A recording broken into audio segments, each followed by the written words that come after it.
এই ব্রিটিশের সাতার মাদার আইন দিয়ে খুনও বন্ধ করতে পারবেন না, চাঁদাবাজিও বন্ধ করতে পারবেন না, টেন্ডারবাজি বন্ধ করতে পারবেন না, দুর্নীতি বন্ধ করতে পারবেন না, ঘুষ বন্ধ করতে পারবেন না, অনিয়ম বন্ধ করতে পারবেন না। যে আইন 54 বছরে দেশে মানুষের জীবনের নিরাপত্তা দিতে পারে নাই, ওই আইন আমরা এখন আর চাই না। আল্লাহর কোরআনের আইন বাংলাদেশে বাস্তবায়ন হোক, একমত আছেন না নাই? রাজনীতি করবেন কেমনে, ইসলামে আছে না নাই? বিচার করবেন কেমনে, ইসলামে আছে না নাই? অর্থনীতি পরিচালনা করবেন কেমনে, ইসলামে আছে না নাই? সংবিধান লিখবেন কেমনে, ইসলামে আছে না নাই? রাষ্ট্র চালাবেন কেমনে, ইসলামে আছে না নাই? মসজিদের ইমাম সাহেব আপনি কেন রাজনীতি করবেন? মাদ্রাসার হুজুর আপনারা কেন রাজনীতি করবেন? অর্থাৎ আমরা মনে করি ইসলাম শুধু মসজিদে, ইসলাম শুধু মাদ্রাসায়, ইসলাম শুধু খানকায়, ইসলাম শুধু মাজারে।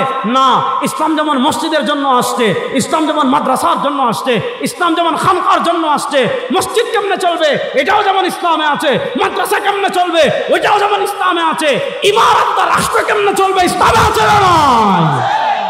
একবার আল্লাহর কোরআন আল ইমারাতুল ইসলামিয়া, ইসলামী রাষ্ট্র ব্যবস্থা একবার বাংলাদেশে প্রতিষ্ঠা হোক। এটার পক্ষে কারা কারা আছেন দেখে হাত তুলেন তো ইনশাআল্লাহ। ইসলামী রাষ্ট্র প্রতিষ্ঠার জন্য ঘাম ঝরানোর জন্য প্রস্তুত আছেন ইনশাআল্লাহ? এই 52 বছর, 53 বছর, 54 বছর অনেক তন্ত্রমন্ত্র দেখেছি, কোন তন্ত্রমন্ত্র কাজ হয় নাই। এবার আর কোন তন্ত্রমন্ত্র না, ডাইরেক্ট আল্লাহর কোরআনকে রাষ্ট্র ক্ষমতায় নেওয়ার জন্য মাদারীপুরবাসী প্রস্তুত আছেন না নাই? ইসলামকে শুধু ঘরের ভিতরে সীমাবদ্ধ রাখতে চান নাই, ঘর থেকে নিয়ে রাষ্ট্রের সব সেক্টরে গায়রুল্লাহর শাসনকে বিদায় করে, তাগুতের শাসনকে বিদায় করে আল্লাহর দ্বীন বিজয় করার জন্য সাহাবায়ে কেরাম রক্ত ঝরিয়েছেন। এই বাংলাদেশে আল্লাহর দ্বীনকে সংসদে বাঁচার জন্য আল্লাহর কোরআনের বাতি, নবীর হাদিসের আদর্শের বাতি সংসদে জ্বালানোর জন্য প্রস্তুত আছেন না না? আল্লাহ তাআলা এই উম্মার জন্য সম্মানিত করেছেন শুক্রবারকে, আর ইহুদিদের জন্য সম্মানিত বার ছিল রবিবার। ইহুদিদের সম্মানিত বার কি বার? মুসলমানদের আপনারা কথা বলেন একটু। ইহুদিদের সম্মানিত বার কি বার? শনিবার। আফান, রবিবার না, শনিবার। আর মুসলমানদের সম্মানিত বার কি বার? শুক্রবার। এখন ঘটনা দেখেন, আব্দুল্লাহ ইবনে সালাম রাদিয়াল্লাহু তাআলা আনহু মুসলমান হওয়ার পর শুক্রবারকে তিনি 100 সম্মান করেন, কোনো সমস্যা নাই। শুক্রবারে যত আমল আছে সব আমল করেন, সব আমল করেন। কিন্তু আগের ধর্মে সম্মানী বার ছিল রবিবার, শনিবার। অন্তরের ওই কোনায় শনিবারের প্রতি একটা টান রয়ে গেছে। ভালো করে বুঝেন, শুক্রবারের ব্যাপারে তার কোনো আপত্তি নাই, কোই মশালা নেই, কোই ইশকাল নেই। শুক্রবারের ব্যাপারে কোনো আপত্তি নাই। শুক্রবারকে তিনি 100 সম্মানী মনে করেন, সব আমল করেন। কিন্তু আগের ধর্মের সম্মানী বার ছিল শনিবার, এই জন্য অন্তরের এই কোনায় শনিবারের প্রতি একটা টান রয়ে গেছে। আমাদের ধর্মে উটের গোশত খাওয়া হালাল না হারাম? জোরে বলেন। আমাদের ধর্মে উটের গোশত খাওয়া হালাল, উটের দুধ খাওয়াও হালাল। ইহুদিরা, মদিনার ইহুদিরা তখন উটের গোশতও খেত না, উটের দুধও খেত না।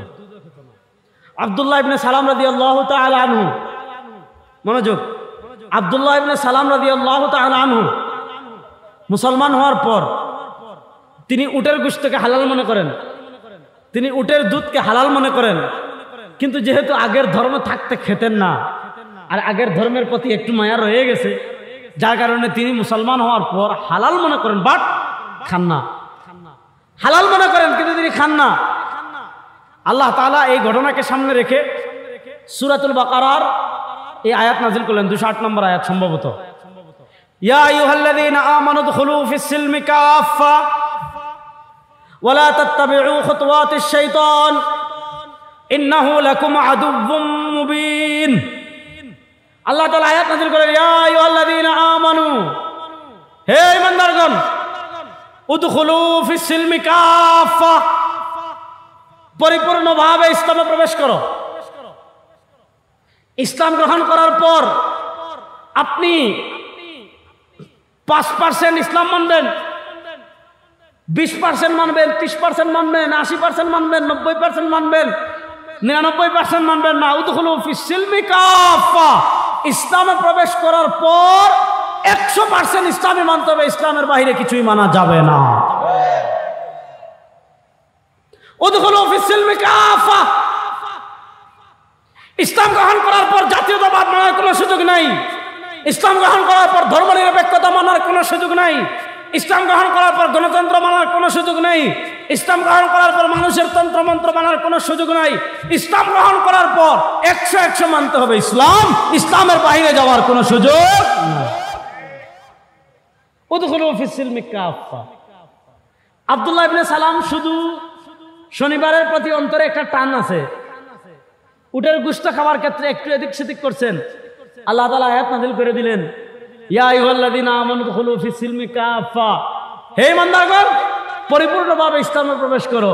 বোঝা গেল আপনার ঘরে ইসলাম মানতে হবে, আপনার পরিবারে ইসলাম মানতে হবে, আপনার ব্যবসায় ইসলাম মানতে হবে, আপনার বিয়ে শাদীতে ইসলাম মানতে হবে, আপনার রাজনীতিতে ইসলাম মানতে হবে, আপনার অর্থনীতিতে ইসলাম মানতে হবে, আপনার বিচার ব্যবস্থায় ইসলাম মানতে হবে, আপনার রাষ্ট্রে ইসলাম মানতে হবে, আপনার সংসদে ইসলাম মানতে হবে, আপনার সিটি কর্পোরেশনে ইসলাম মানতে হবে, আপনার দেশে ইসলাম মানতে হবে। যারা লা ইলাহা ইল্লাল্লাহ বিশ্বাসী, যারা মুহাম্মদুর রাসূলুল্লাহ বিশ্বাসী, তারা ঘর থেকে নিয়ে রাষ্ট্র পর্যন্ত ইসলাম মানে মানুষের কোনো তন্ত্রমন্ত্র মানে না। তারা ইসলাম মানে মানুষের কোনো তন্ত্রমন্ত্র মানে না। এবার আসেন একটা হাদিস বলি, তাহলে আরো সহজ করে বুঝবেন। আল্লাহ তাআলা আমাদেরকে নির্দেশ দিয়েছেন পরিপূর্ণ ইসলাম মানার। এবার একটা হাদিস শুনেন, এই হাদিসটাও বুখারী শরীফে আসছে, একটু ভালো করে হাদিসটা বুঝেন। আল্লাহ নবী সাল্লাল্লাহু আলাইহি ওয়াসাল্লাম বলেন, লা তাত্তাবিউন্না সুনানা মান কানা ক্বাবলাকুম শিবরাম বিশিবরিন ওয়া যিরাআম বিযিরাইন হাত্তা লাউ সালাকু ফি জুহরি যাব্বিন লাসালাকতুমু। ক্বালু আহুমুল ইয়াহুদ ওয়ান নাসারা ক্বালা ফামান। সুবহানাল্লাহ বলেন। আল্লাহ নবী সাল্লাল্লাহু আলাইহি ওয়াসাল্লাম বলেন, আমার উম্মার উপর এমন একটা সময় আসবে, আমার উম্মার উপর এমন একটা কাল আসবে, আমার উম্মার উপর এমন একটা যুগ আসবে, লা তাত্তাবিউন্না সুনানা মান কানা ক্বাবলাকুম শিবরাম বিশিবরিন ওয়া যিরাআম বিযিরাইন। মুসলমানরা সব কাজে, মুসলমানরা সব ক্ষেত্রে, মুসলমানরা প্রত্যেকটা কদমে কদমে, মুসলমানরা প্রত্যেকটা কদমে কদমে ইহুদি খ্রিস্টানদের অনুসরণ করবে। মুসলমানরা প্রত্যেকটা কদমে কদমে ইহুদি খ্রিস্টানদের কতটুকু অনুসরণ করবে, নবী করিম সাল্লাল্লাহু আলাইহি ওয়াসাল্লাম বলেন, হাত্তা লাউ সালাকু ফি জুহরি যাব্বিন। ইহুদি খ্রিস্টানরা যদি সাপের গর্তে প্রবেশ করে, মুসলমান সাপের গর্তে প্রবেশ করবে। ইহুদি খ্রিস্টানরা যদি পায়খানায় গোসল করে, মুসলমানও করবে। ইহুদি খ্রিস্টানরা যদি মুতকে, পেশাবকে ড্রিঙ্কস মনে করে খায়, মুসলমানও খাবে। ইহুদি খ্রিস্টান যদি মদকে হালাল মনে করে, মুসলমানও করবে। ইহুদি খ্রিস্টানরা যদি ল্যাংটা থাকে, মুসলমানও থাকবে। ইহুদি খ্রিস্টানরা যদি শর্ট জামা পরে, মুসলমানও পরবে। ইহুদি খ্রিস্টান যদি মাথার চুল আপনার অর্ধেক রাখে, মুসলমানও রাখবে। ইহুদি খ্রিস্টান যদি সেরাপ প্যান্ট পরে, মুসলমানও সেরাপ প্যান্ট পরবে।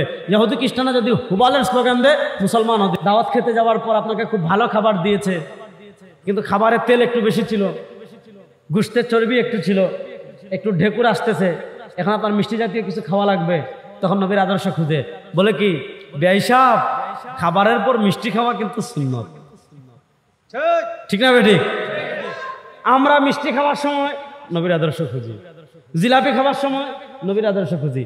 এলাকার মসজিদে দেখা যায় প্রত্যেক সপ্তাহে সিন্নি আসে, 3-4 সপ্তাহ ধরে সিন্নি নাই। বলে কি, আমরা আসলে মেহমান নওয়াজি ভুলে যাচ্ছি। আজকে আমরা কবর জিয়ারতের সময় নবীর আদর্শ খুঁজি, আজকে আমরা ইসালে সওয়াবের সময় নবীর আদর্শ খুঁজি, আজকে আমরা খাওয়ার সময় নবীর আদর্শ খুঁজি, আজকে আমরা ঘুমানোর সময় নবীর আদর্শ খুঁজি। অথচ আমার পরিবারে নবীর আদর্শ নাই, আমার সমাজে নবীর আদর্শ নাই, আমার ব্যবসায় নবীর আদর্শ নাই, আমার রাজনীতিতে নবীর আদর্শ নাই, আমার অর্থনীতিতে নবীর আদর্শ নাই, আমার বিচার ব্যবস্থায় নবীর আদর্শ নাই, আমার রাষ্ট্রে নবীর আদর্শ নাই। আল্লাহ তাআলা বলেছেন, মান ইউতির রাসূলা ফাকাদ আতা আল্লাহ। আল্লাহ বলেছেন, ফালা ওয়া রাব্বিকা লা ইউমিনুনা হাত্তা ইউহাক্কিমুকা ফীমা শাজারা বাইনাহুম সুম্মা লা ইয়াজিদু ফি আনফুসিহিম হারাজাম মিম্মা কাযাইতা ওয়া ইউসাল্লিমু তাসলিমা। মুসলমানদের কাছে কারো বাপ আদর্শ হতে পারে না, কারো নেতা আদর্শ হতে পারে না, আব্রাহাম লিঙ্কন আদর্শ হতে পারে না, পৃথিবীর কোন চোর বাটপার ডাকাত আমাদের আদর্শ হতে পারে না। আমাদের একমাত্র আদর্শ সরওয়ার দু আলম তাজদার মদিনা জনাব মুহাম্মদুর রাসূলুল্লাহ। আজকে আপনার কি চিন্তা একবারও আসে যে আমার রাষ্ট্রে তো নবীর আদর্শ নাই, আমার বিচার ব্যবস্থায় নবীর আদর্শ নাই? আমাদের বাংলাদেশের বিচার ব্যবস্থা আদর্শ কাদের? ব্রিটিশের। আমি ওই দিন নারায়ণগঞ্জে আমার বক্তব্যে বলেছিলাম, যে আমাদের দেশের বিচার ব্যবস্থা যেভাবে চলে, এই বিচার ব্যবস্থা দিয়ে মানুষের ন্যায় বিচার নিশ্চিত করা তো দূরের কথা, এই বিচার ব্যবস্থা দিয়ে একটা পশুর ন্যায় বিচার প্রতিষ্ঠা করাও মুশকিল, কিন্তু চলতেছে। আচ্ছা বলেন, বিচার ব্যবস্থা কেমনে চলবে? ইসলামে আছে না নাই? বড় আস্তে বললেন। আমাদের দেশে এত খুন কেন হয়? খেলে আর্জেন্টিনা, খেলে ব্রাজিল, আমাদের থেকে হাজার হাজার কিলোমিটার দূরের রাষ্ট্র। ওরা খেলে, ওরা গোল দেয়, ওরা হারে, ওরা বিশ্বকাপ নেয়। কিন্তু দেখা যায় ব্রাজিল আর্জেন্টিনা নিয়ে বাংলাদেশে মারামারি করে মারা যায় 23 জন। ঠিক না বেটি? সামান্য একটা চাঁদার জন্য পাথর দিয়ে আমাদের দেশে মানুষ মেরে ফেলা হয় কেন? সামান্য একটা খাবারের জন্য কেন মানুষ মেরে ফেলা হয়? কারণ আমাদের দেশে যথাযথ বিচার নাই, এজন্য মানুষ খুন করাকে এখন ভয় পায় না।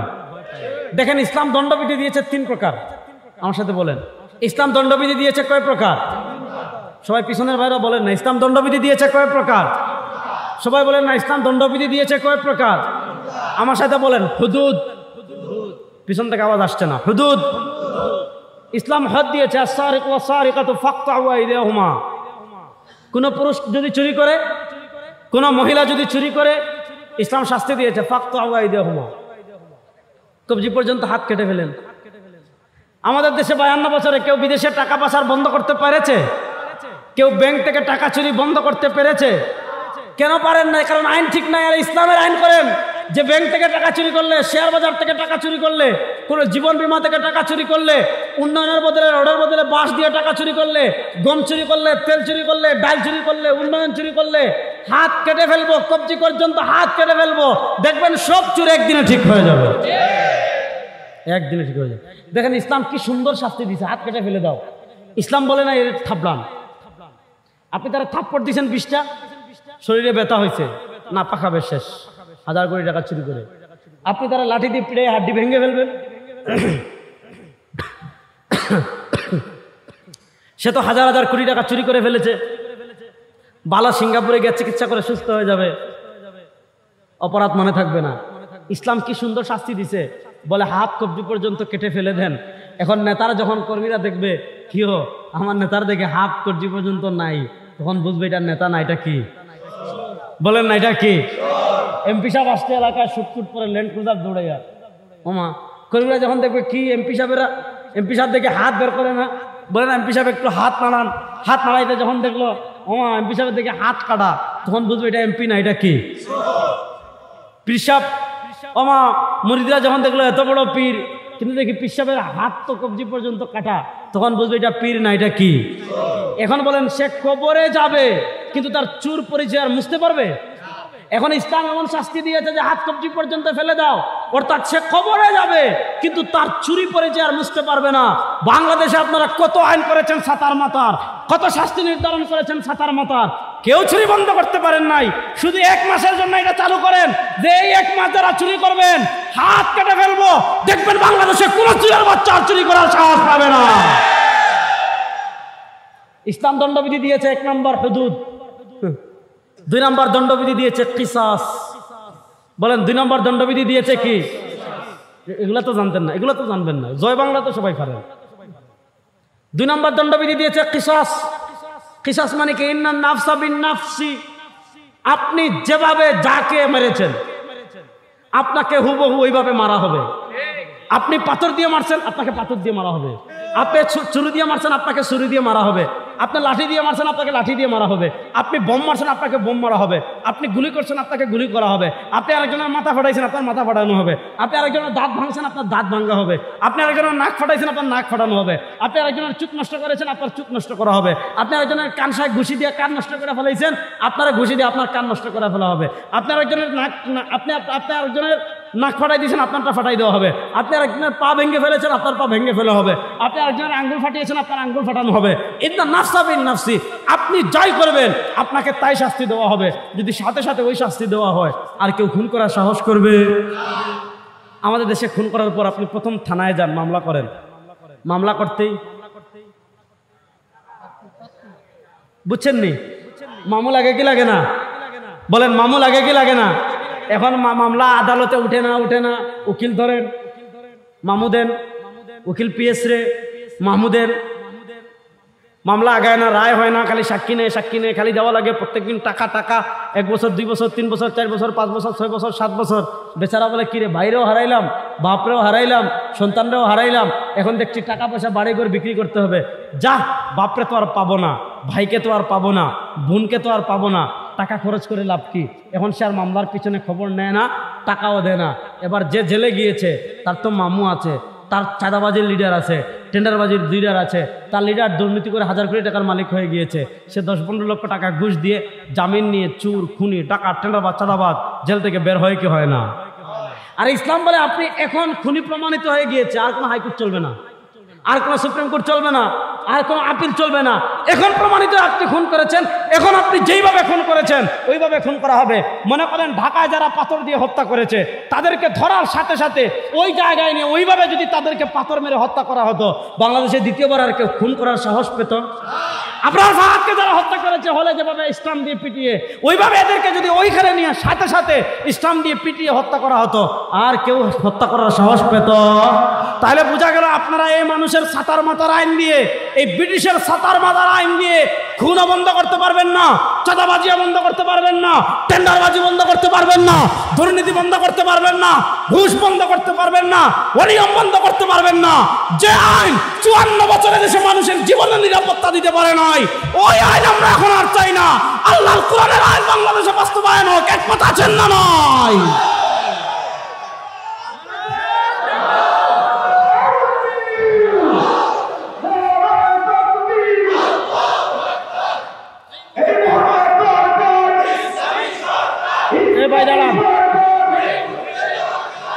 এটা কয়েকজনে বলছে, বাকিরা বলে নাই, বুঝছেন? ইসলামী সরকার বাদ দেন, ইসলাম রাষ্ট্র ক্ষমতায় যাক, চান তো? ফতোয়া একটা কঠিন দিন, চান তো সবাই ইনশাআল্লাহ? শুনেন, ইমান ভঙ্গের একটা কারণ বলি, শুনেন। আল্লাহর কোরআন যে বিধান দিয়েছে, এই বিধানকে কেউ যদি বলে অকার্যকর, এই যুগে চলবে না, এই কথা বলতে দেরি, সে মুরতাদ হতে দেরি না। একটা হলে আমরা বাস্তবায়ন করতে পারছি না, আমরা চেষ্টা করছি। কিন্তু আপনি যদি সুশীল হন, এই যুগে চলবে না, আপনার ইমান থাকবে না, ঠিক না বেটি? তাহলে বিচার ব্যবস্থা কেমনে চলবে? ইসলামে আছে না? আমাদেরকে তারা আজকে ইসলামকে তারা অনুষ্ঠান নির্ভর ইসলাম বানিয়ে দিয়েছে। খ্রিস্টানরা তাদের ধর্মকে অনুষ্ঠান নির্ভর ধর্ম বানিয়েছে, হিন্দুরা তাদের ধর্মকে অনুষ্ঠান নির্ভর ধর্ম বানিয়েছে। কেমনে? হিন্দু মানে কি? আপনি পূজা করবেন, যখন পূজার সময় আসবে আপনি পূজা করবেন, মূর্তি বানাবেন, প্রসাদ খাবেন, 3-4 দিন নাচ গান করবেন, তারপর মূর্তি ফেলাই দিবেন, শেষ, আপনি হিন্দু। সে হাঁটবে কিভাবে? তার ধর্ম মাথা কামায় না। ভাই, তুই যেভাবে মন চায় হাঁট। খাবে কিভাবে? তার ধর্ম মাথা কামায় না, যেভাবে মন চায় খা। ঘুমাবে কিভাবে? তার ধর্ম মাথা কামায় না, যেভাবে মন চায় ঘুমা। বাথরুমে যাবে কিভাবে, বের হবে কিভাবে? তার ধর্ম মাথা কামায় না, যেভাবে মন চায় যায়, যেভাবে মনে করে বের হ। ত্যায্য সম্পত্তি বন্টন করবে কিভাবে? তার ধর্ম মাথা কামায় না, যেভাবে মন চায় কর। ব্যবসা করবে কিভাবে? তার ধর্ম মাথা ঘামায় না, যেভাবে মন চায় কর। রাজনীতি করবে কেমনে? তার ধর্ম মাথা কামায় না, যেভাবে মন চায় কর। রাষ্ট্র চালাবে কেমনে? তার ধর্ম মাথা কামায় না, যেভাবে মন চায় চালা। বিচার করবি কেমনে? তার ধর্ম মাথা কামায় না, যেভাবে মন চায় কর। সংবিধান লিখবেন কেমনে? তার ধর্ম মাথা কামায় না, যেভাবে মন চায় লিখ। এর বিপরীত আমার ইসলাম, আমি হাঁটবো কিভাবে? মনোযোগে যুবকরা শোনো, আমি হাঁটবো কিভাবে? ইসলামে আছে না নাই? ইউটিউবার ভাইরা বলেন, আপনাদের তো ওয়াজ শোনা লাগবে না নাকি? ওয়াজ শুনেন, আসেনি? এই আপনি হাঁটবেন কিভাবে? ইসলামে আছে না নাই? আপনি খাবেন কিভাবে? ইসলামে আছে না নাই? আপনি ঘুমাবেন কিভাবে? ইসলামে আছে না নাই? আপনি বাথরুমে যাবেন কিভাবে? বের হবেন কিভাবে? আছে না নাই? আপনি বিয়ে শাদী করবেন কিভাবে? আছে না নাই? আপনি ত্যায্য সম্পত্তি বন্টন করবেন কিভাবে? আছেন না নাই? আপনি ব্যবসা করবেন কিভাবে? ইসলামে আছে না নাই? তো আপনি রাজনীতি করবেন কেমন? এটা তো নাই। হ্যাঁ হুজুর, আমি কি বলবো? রাজনীতি করবেন কেমন? এটা তো নাই। জুড়ে বলেন, রাজনীতি করবেন কেমন? ইসলামে আছে না নাই? বিচার করবেন কেমন? ইসলামে আছে না নাই? অর্থনীতি পরিচালনা করবেন কেমনে? ইসলামে আছে না নাই? সংবিধান লিখবেন কেমনে? ইসলামে আছে না নাই? রাষ্ট্র চালাবেন কেমনে? ইসলামে আছে না নাই? এবার আমাদের মাথায় ঢুকাইছে ধর্ম নিরপেক্ষতা। ধর্ম নিরপেক্ষতা মানে কি? হিন্দুরা বলে ধর্ম থাকবে মন্দিরে, মন্দির থেকে ধর্ম বের হবে না। খ্রিস্টানরা বলে ধর্ম থাকবে গির্জা, গির্জা থেকে ধর্ম বের হবে না। আমাদের মাথায় ঢুকাইছে ধর্ম নিরপেক্ষতা, অর্থাৎ কি ধর্ম থাকবে মসজিদে, রাষ্ট্র ধর্ম লাগবে না, বিচার ব্যবস্থায় ধর্ম লাগবে না, অর্থনীতিতে ধর্ম লাগবে না। শুনেন, যদি কোনো মুসলমান বুঝে শুনে এই কথা বলে রাষ্ট্র ধর্মে লাগবে না, আল্লামা কাসারি স্পষ্ট ভাষায় ফতোয়া দিয়েছেন, কোন মুসলমান যদি বলে রাষ্ট্র ধর্ম লাগবে না, রাষ্ট্র আলাদা ধর্ম আলাদা, তার ঈমান থাকবে না, সে মুরতাদ হয়ে যাবে। এই যে ধর্ম নিরপেক্ষতা, এই জন্য দেখবেন রেজাউল করিম আবরার সাহেব, হুজুর আপনার বয়ান এত সুন্দর, আমার তার সুর নাই, সুন্দর কি আপনি এত সুন্দর সুন্দর কথা বলেন, তো দলিল দেন, আপনি আবার রাজনীতিতে আসলেন কেন? পিসাব হুজুর আপনার এত মুরিদ, এত হাদিয়া দে, আপনি বসলে তো এত হাদিয়া পাবেন, আপনার 3 প্রজন্ম খেয়ে পার হয়ে যাবে, আপনি কেন রাজনীতি করেন? মসজিদের ইমাম সাহেব আপনি কেন রাজনীতি করবেন? মাদ্রাসার হুজুর আপনারা কেন রাজনীতি করবেন? অর্থাৎ আমরা মনে করি ইসলাম শুধু মসজিদে, ইসলাম শুধু মাদ্রাসায়, ইসলাম শুধু খানকায়, ইসলাম শুধু মাজারে। না, ইসলাম যেমন মসজিদের জন্য আসছে, ইসলাম যেমন মাদ্রাসার জন্য আসছে, ইসলাম যেমন খানকার জন্য আসছে, মসজিদ কেমনে চলবে এটাও যেমন ইসলামে আছে, মাদ্রাসা কেমনে চলবে ওইটাও যেমন ইসলামে আছে, ইমারত রাষ্ট্র কেমনে চলবে ইসলামে আছে না? এই ধর্ম নিরপেক্ষতা ঢুকেছে, যার কারণে আমরা রাষ্ট্রে ইসলাম বিজয়ী হোক এটা আমরা চাইও না, এটা হচ্ছে একটা জরুরি বিষয়, এটা আমরা মনেও করি না। এই 52 বছর বাংলাদেশের বয়স 53-54 বছর হয়ে গিয়েছে, এই 54 বছরে আমরা একবার আল ইমারাতুল ইসলামিয়া, ইসলামী রাষ্ট্র প্রতিষ্ঠা করতে পারিনি। ইসলামী রাষ্ট্র প্রতিষ্ঠা হলে খালি সুখ আর সুখ, কোনো কষ্ট নাই। আপনি যদি অপরাধ না করেন কোনো কষ্ট নাই, আর আপনি যদি দুর্নীতি করতে চান পারবেন না। এজন্য আমাদের দুর্নীতিবাজরা কোরআনকে রাষ্ট্র ক্ষমতায় চায় না, কারণ কোরআন রাষ্ট্র ক্ষমতায় গেলে ব্যাংক থেকে 1 টাকা চুরি করলে আড্ডি ভেঙে ফেলামো একেবারে ইনশাআল্লাহ। তাহলে এবার আল্লাহর কোরআনকে বাংলাদেশে অনেক কেউ দেখলেন, আমাকে না আরেকের বাদ আমি বাদ, একবার আল্লাহর কোরআন আল ইমারাতুল ইসলামিয়া, ইসলামী রাষ্ট্র ব্যবস্থা একবার বাংলাদেশে প্রতিষ্ঠা হোক। এটার পক্ষে কারা কারা আছেন দেখে হাত তুলেন তো ইনশাআল্লাহ। ইসলামী রাষ্ট্র প্রতিষ্ঠার জন্য ঘাম ঝরানোর জন্য প্রস্তুত আছেন ইনশাআল্লাহ। এই 52 বছর 53 বছর 54 বছর অনেক তন্ত্রমন্ত্র দেখেছি, কোন তন্ত্রমন্ত্র কাজ হয় নাই। এবার আর কোন তন্ত্রমন্ত্র না, ডাইরেক্ট আল্লাহর কোরআনকে রাষ্ট্র ক্ষমতায় নেওয়ার জন্য মাদারীপুরবাসী প্রস্তুত আছেন না? নাই?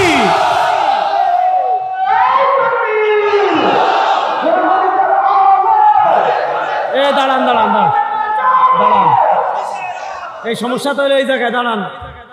আমাদেরকে ওয়াজ শিখাইছে কোরআন হাদিসের আলো, কোরআন সুন্নাহর আলো, ঘরে ঘরে জ্বালো। আলহামদুলিল্লাহ, ঘরে ঘরে তো জ্বালবেন না, আলহামদুলিল্লাহ। তো কোরআন সুন্নাহর আলো কি সারা জীবন খালি ঘরেই জ্বালবেন? হ্যাঁ, কোরআন সুন্নাহর আলো কি খালি ঘরে জ্বলার জন্য আসছে? আরে বেটা কোরআন সুন্নাহ, আরে ভাই, আরে বেটা, আরে ভাই, আরে বাপ, আরে ভাবি, আরে মা, আরে বোন, সবাই বলতেছে কোরআন সুন্নাহর আলো যদি শুধু ঘরে জ্বলার জন্য আসতো, তাহলে তো আল্লাহ নবী সাল্লাল্লাহু আলাইহি ওয়াসাল্লাম উহুদে গিয়ে দান শহীদ করা লাগতো না, সাহাবা একরাম মক্কা থেকে মদিনায় হিজরত করা লাগতো না। সাহাবা একরাম, আমি গিয়েছি পৃথিবীর কোন জায়গায় গেলে, আমি গিয়েছি সমরকন্দে। সমরকন্দে যাওয়ার পর একটা পাহাড় আছে, এটার নাম হলো শাহে জিন্দা। পাহাড়ের উপরে উঠলাম, উঠার পর দেখলাম আল্লাহ নবী সাল্লাল্লাহু আলাইহি ওয়াসাল্লামের আপন চাচাতো ভাই হযরত ইবনে আব্বাসের ছোট ভাই হযরত কুসাম ইবনে আব্বাস রাদিয়াল্লাহু তাআলা মাকবারা। কোথায় মদিনা আর কোথায় সমরকন্দের শাহে জিন্দা? প্রশ্ন হলো, তিনি সমরকন্দ থেকে, তিনি মদিনা থেকে আল্লাহ নবী সাল্লাল্লাহু আলাইহি ওয়াসাল্লামের আপন চাচাতো ভাই হওয়া সত্ত্বেও মদিনা থেকে সমরকন্দে এসে কেন ঘুমিয়েছেন? সমরকন্দে এসে কেন জিহাদ করলেন? কারণ তারা ইসলামকে শুধু ঘরের ভিতরে সীমাবদ্ধ রাখতে চান নাই, ঘর থেকে নিয়ে রাষ্ট্রের সব সেক্টরে গায়রুল্লাহর শাসনকে বিদায় করে, তাগুতের শাসনকে বিদায় করে আল্লাহর দ্বীন বিজয় করার জন্য সাহাবায়ে কেরাম রক্ত জড়িয়েছেন। এই বাংলাদেশে আল্লাহর দ্বীনকে সংসদে বাঁচার জন্য, আল্লাহর কোরআনের বাতি, নবীর হাদিসের আদর্শের বাতি সংসদে জ্বালানোর জন্য প্রস্তুত আছেন না? না। সুতরাং ঘরে জ্বালাইছি 54 বছর, এখন ঘরেও জ্বলবে, সংসদেও জ্বলবে ইনশাআল্লাহ। কয় না দেখছেন? না আরো আসতে বলেন ইনশাআল্লাহ। কোরআনের আলো, কোরআন হাদিসের আলোক সংসদে জ্বলুক, এটা চান কি চান না? সবাই দোয়া তোলেন, নারায়ে তাকবীর, নারায়ে তাকবীর। কোরআন সুন্নাহর আলো এখন কয় ঘরে ঘরে জ্বালা, বলেন না কোরআন সুন্নাহর আলো সংসদে জ্বালো। প্রস্তুত আছেন তো সবাই ইনশাআল্লাহ? আল্লাহ তাআলা আমাদেরকে দিন বিজয়ের কাফেলা শরীক হওয়ার তৌফিক দান করুন। আল্লাহ তাআলা দিন বিজয়ের মেহনতে শরীক হওয়ার তৌফিক আমাদের সবাইকে দান করুন ইনশাআল্লাহ। আমি ওখানে বক্তব্যে বলেছি, গত হিসাব খুব সহজ, পৃথিবীর প্রান্তে প্রান্তে এই শতাব্দীতে মুসলমানদের বিজয় কেউ দাবাইয়া রাখতে পারবে না। খুব সহজ হিসাবে ভাই, গত 100 বছর মুসলমানরা মায়ের খাইছে, এই 100 বছর মায়ের দিবে। দেখছেন ভয় পায়, গত 100 বছর মায়ের খাইছে, 100 বছর মার দিব। রেডি আছেন তো ইনশাআল্লাহ? পৃথিবীর কোন আধিপত্যবাদের রক্তচক্ষু মুসলমান এই শতাব্দীতে ভয় করবে না ইনশাআল্লাহ। শুনেন, গত 1 শতাব্দীতে মুসলমান মার খেয়েছে, এই শতাব্দীতে মার দিবে। গত 100 বছর মুসলমান পরাজিত হয়েছে, এই শতাব্দী মুসলমানদের বিজয়ের শতাব্দী হবে। বিজয়ের পতাকা আফগানিস্তানে উড়েছে, বিজয়ের পতাকা সিরিয়ায় উড়েছে, আফ্রিকায় বেশি দিন বাকি নয়, বিজয়ের পতাকা উড়বে, তুরস্কে উড়বে, জাজিরাতুল আরবে উড়বে, ইয়ামানে উড়বে। বাংলাদেশে ইসলামের পতাকা, কালেমার পতাকাকে বিজয় করার জন্য প্রস্তুত আছেন না নয়? আল্লাহ তাআলা